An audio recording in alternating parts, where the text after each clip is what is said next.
when I was at school, many years ago, when I was at school, the standard way of dealing with people who had dyslexia was to give them extra time in exams. Now, the idea of extra time in exams, let's think about this for a second. Dyslexia isn't about how slowly you read and how slowly you write. Although, granted, sometimes you can say people with dyslexia read slowly, people with dyslexia write slowly. That's true. I read slightly slowly, that's true.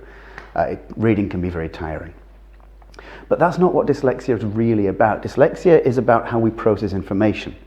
Dyslexia isn't about how quickly we can read and write something. It's about the way that we process information. So people with dyslexia typically, we're holistic thinkers, we're big picture thinkers, we're quite what you might call eccentric, out-of-the-box thinkers. And the way that we give out our information is often, therefore, accordingly, slightly different from how a lot of other people give out information. Let's give you an example.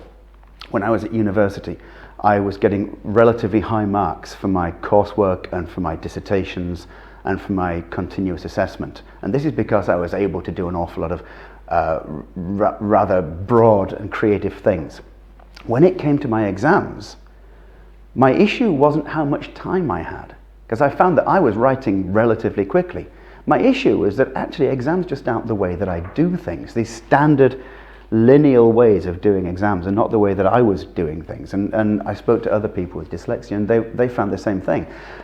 At university, my grades dropped by 3 whole grades during the exams. That was nothing to do with how much time I'd been given. Absolutely nothing at all. That was to do with the fact that the exams are structured in such a way that people with dyslexia just don't really operate in a way which fits them.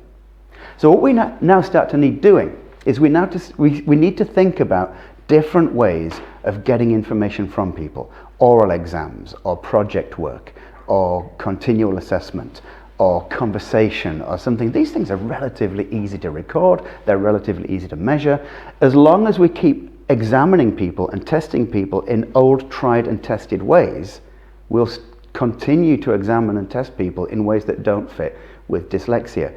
As the great educational philosopher John Dewey once said, if we teach today's children for our yesterdays, we rob them of their tomorrow. Well, exactly the same thing can be said for our exams. If we examine today's children for our yesterdays, we rob them of their tomorrow.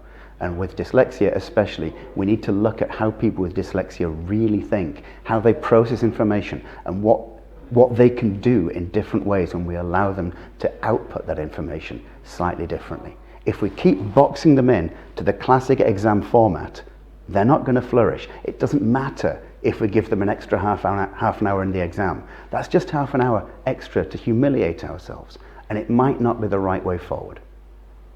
I'd like to hear your comments on this. I know there's a lot of people who may disagree, a lot of people who may agree. Please comment, please join the conversation, please like, and I'll talk to you next time. Thanks very much.